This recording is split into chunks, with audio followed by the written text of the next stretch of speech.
Nigga buck in the club like fuck that shit. Got my tone in the club like fuck that shit. Episode 12 Amy. Was it on the old Commodore C64 or before that? Amy was trying to remember when she did start playing video games. Distant memories of getting some home chores done for a reward of a few coins to play at the bar down the road.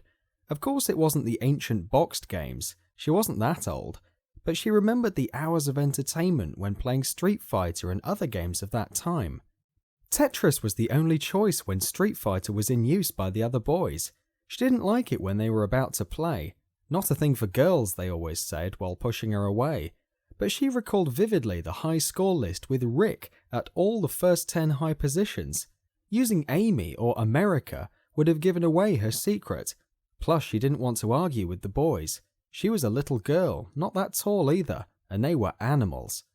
Shaking her head in an attempt to come back to reality, she quickly refocused on the game she was playing now, Medal of Duty. Still using Rick as her nickname, her player was treated as a friendly professional gamer, always there for her team, always ready to sacrifice in order to protect the base or to spend hours, literally, guarding a special point. Some teammates were often scared by Rick's presence lurking in a specific hidden spot. Completely in camouflage, Rick was where you wouldn't expect to find anyone. But one player always found her character. He was always coming very silently, but not to scare Rick, more to protect the hidden secret spot from being seen by the others. And as a good player, he was leaving Rick some medkits and ammunition without even asking. She was keeping the voice communication system on mute, being able to hear the others but claiming her microphone didn't work, so not to give away that Rick was a girl. Gamers have all sorts of erotic dreams about finding a girl gamer and wouldn't let her play a single second if they would have found out, but she could hear them. Directions on the enemy, strategies, insults, jokes, whatever. She could even recognize who was talking just by hearing their voice. But not Victor. He never spoke a single word over the intercom. However, the two of them were acting as if they had an even better communication system. Call it brainwaves, call it synergy, whatever. She knew that if Victor was playing, her team was going to win, and her character would have survived longer than the others. On one occasion, Victor and Rick were surrounded while the rest of the team had already been killed. A massacre. Without a single word, they placed their backs towards each other and in a lucky, non-repeatable way, killed all the incoming horde of players from 360 degrees. Afterwards, in a perfect military special forces synchronized movement, they went to destroy each and every enemy vehicle. When she thought that the game was completed and that the couple of enemy players left were lost somewhere, Victor pointed his sniper rifle at Rick's head. This was not a rare thing to do within a team game, but it was absolutely out of the ordinary for someone like Victor. He never did it before, so she just looked at him, standing while waiting for the inevitable kill and subsequent single winner of the match announcement. Victor again. Instead, while standing and pointing at Rick's head, Victor made a small jump and shot. The bullet whistled above Rick's head and hit an approaching enemy who hadn't even seen them yet. Bullseye. Game over. Rick and Victor as the last standing players won together. So now that Rick just got insulted by another player, noob, she wasn't really pissed, or even slightly upset. The stats were still showing Rick as number 2 overall, and number 1 was Victor. She decided that it was not the right time to look for Victor in the game. She had to act alone in finding the perpetrator and solving it with her own hands. I spotted him.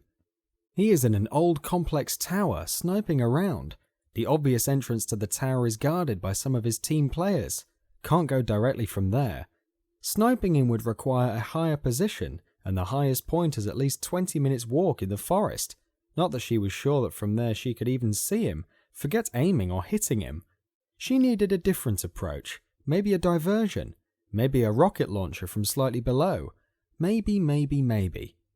Beep beep. Victor on a jeep waiting for her. Rick started running towards him and climbed in the car without hesitation. For sure he will have a plan, or maybe he just needs me somewhere else. Victor drove the vehicle to the airfield, parked near an F-22 Raptor, killed an approaching enemy with a single shot from his small pistol, and looked back at Rick, waiting for her to do something. She walked towards him, still not understanding what was on his mind. Victor sat at the pilot's seat and looked at Rick. She understood and sat on the front seat, taking care of the radar and the guns. This was exciting. She could send a freaking missile into the tower with the sniper. Oh, anti-missile artillery would probably intercept it, and the display reported only one A9 missile available and some machine gun ammo, nothing else. And she couldn't communicate this to Victor. Oh my god, he's going to fly us there and I only have one shot with extremely likelihood of being intercepted. They're going to shoot us down for sure. How do I tell him? She shot the machine gun a few times, sort of a weird shooting sequence. Victor didn't say anything, he never did, but he shook the wings left and right to make sure she knew he understood. After a few seconds, they were flying on top of the action zone, other planes trying to shoot them down, but Victor managed to escape them. She could finally see the tower, the sniper was still in it, and Rick still had the missile ready. How to avoid the artillery to shoot it down? Well, she didn't think about it yet. And what the hell is he doing? He's flying too low. He is flying too low. Okay, calm down. It's Victor. For sure he is flying this low to avoid the SAM missiles. But he is flying directly into my sniper position. How could he even know I was after him? Did he actually pay attention to the noob discussion? Is he trying to have revenge because of me? Incoming missile alerts are buzzing all over the cockpit. Chaff and flare are shooting autonomously, but 2 missiles are incoming. The plane is pointing directly at the sniper. Same height. The sniper noticed them but has nothing more than his rifle to shoot back. As soon as Rick hits the machine gun, Victor deviates the plane. He doesn't want her to shoot. What the hell does he have in mind?